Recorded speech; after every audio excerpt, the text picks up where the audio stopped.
পটুয়াখালীর কলাপাড়ায় যাত্রীবাহী 3টি বাসে অভিযান চালিয়ে 25 মণ জাটকা জব্দ করা হয়েছে। এ সময় 3 বাস চালককে 15,000 টাকা জরিমানা করেন ভ্রাম্যমাণ আদালত। শনিবার রাতে কলাপাড়ার শেখ কামাল সেতু এলাকা থেকে এসব মাছের ডোল জব্দ করে উপজেলা প্রশাসন। এ সময় আরও অন্তত শতাধিক সামুদ্রিক অন্যান্য মাছের ডোল জব্দ করা হয়। পরে এসব মাছ প্রকৃত মালিককে হস্তান্তর করে প্রশাসন।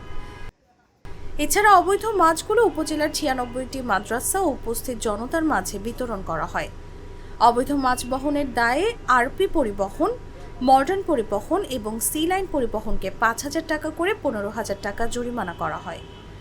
কলাপাড়া উপজেলা নির্বাহী কর্মকর্তা মোহাম্মদ রবিউল ইসলাম ও সহকারী কমিশনার কৌশিক আহমেদের নেতৃত্বে এ অভিযান পরিচালনা করা হয়। এ বিষয়ে উপজেলা নির্বাহী কর্মকর্তা মোহাম্মদ রবিউল ইসলাম বলেন, গোপন সংবাদের ভিত্তিতে অভিযান চালিয়ে আমরা 17টি ডোলে অন্তত 25 মণ ধরা নিষিদ্ধ জাটকা জব্দ করেছি। এর সঙ্গে অন্তত শতাধিক বৈধ মাছের ডোল ছিল। সবগুলো প্রকৃত মালিককে বুঝিয়ে দিয়েছি। এগুলো পরিবহনের দায়ে গাড়ির চালক ও হেলপারদের বিরুদ্ধে আইনানুগ ব্যবস্থা গ্রহণ করা হবে।